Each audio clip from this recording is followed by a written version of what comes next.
Prezado Bispo, Steven, Padre Peter, queridos irmãos e irmãs em Cristo, uma saudação muito especial aos jovens e adultos que daqui a alguns instantes serão crismados. Queridos irmãos e irmãs, a celebração de hoje é especial por vários motivos. Primeiramente porque nós celebramos Pentecostes. A celebração também é especial porque daqui a alguns minutos, 17 jovens e adultos dirão o seu sim à fé cristã, à fé católica, e recebendo o sacramento do crisma, se tornarão mensageiros do Evangelho. Para entendermos a festa de Pentecostes, primeiramente, Pentecostes não é uma festa cristã. Pentecostes não é uma festa que começou com a Igreja Católica. Eu moro junto com um padre argentino, e o padre argentino agora ele está estudando hebraico. E sempre ele tem aula de hebraico no domingo à noite. E ele me disse hoje: Padre Daniel, amanhã à noite nós podemos, que na verdade é hoje, nós podemos conviver durante mais tempo, nós podemos festejar durante mais tempo, porque eu não terei aula. Em Israel é feriado. Desde muitos séculos antes de Cristo, os judeus celebravam 50 dias depois da Páscoa a festa da colheita, que para nós é chamado de festa de Pentecostes. A festa que celebramos hoje não é uma festa que começou com a igreja. E para entendermos a festa de hoje, eu penso que nos ajuda muito compreendermos e nos recordarmos da história da igreja. E eu posso dizer, porque hoje também celebramos a manifestação da igreja, a história da igreja é belíssima. Muitos dizem que a igreja nasceu em Pentecostes.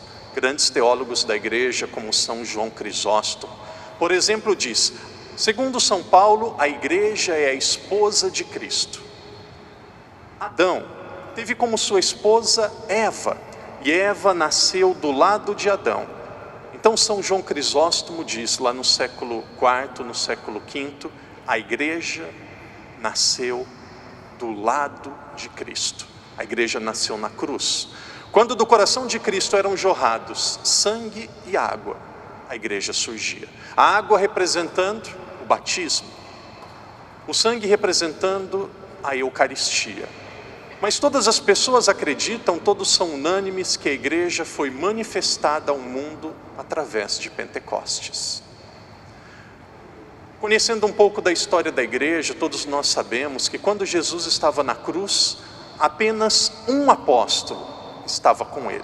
Apenas um apóstolo foi fiel e foi João.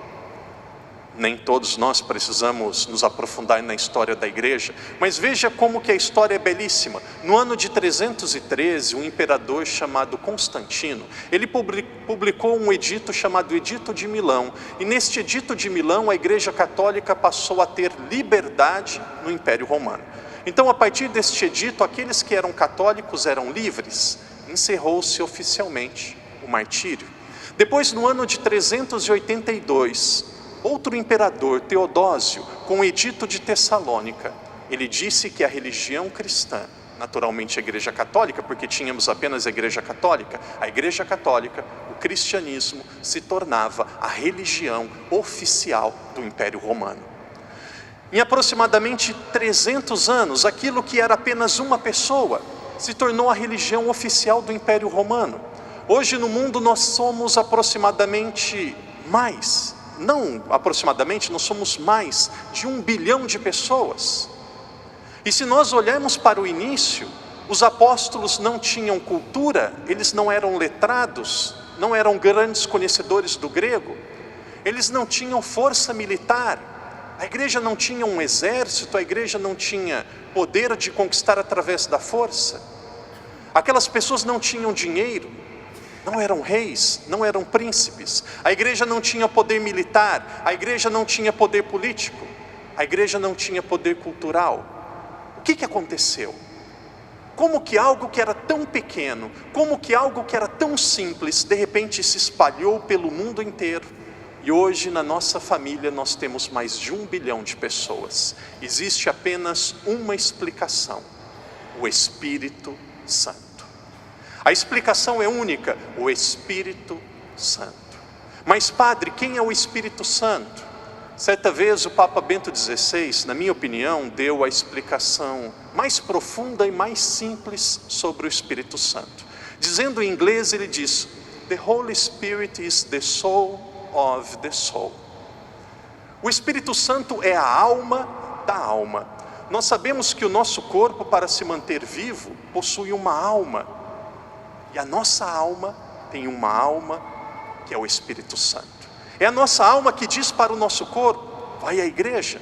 A alma que é composta de conhecimento, vontade e liberdade. É a nossa alma que nos conduz, que nos diz aquilo que devemos fazer. Porém, a nossa alma, dentro do mais profundo do nosso ser, existe o Espírito Santo que nos guia, que nos conduz, que nos ajuda, que nos faz, principalmente aqueles que já são batizados, aqueles que são crismados, a não termos medo, nem receio de nada, nem de ninguém.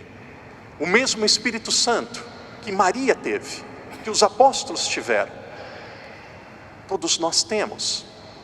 Existe uma diferença em Pentecostes entre Nossa Senhora e os outros apóstolos. Existem teólogos que dizem que Maria viveu 3 Pentecostes. O primeiro momento que Nossa Senhora teve um profundo encontro com Pentecostes foi quando Maria Santíssima foi gerada no ventre de Ana, sem o pecado original. Quando Maria gerou Jesus, ela se tornou esposa do Espírito Santo. Também podemos dizer que ela teve um Pentecostes, e depois junto com os apóstolos. Queridos irmãos, queridas irmãs, nós temos o Espírito Santo.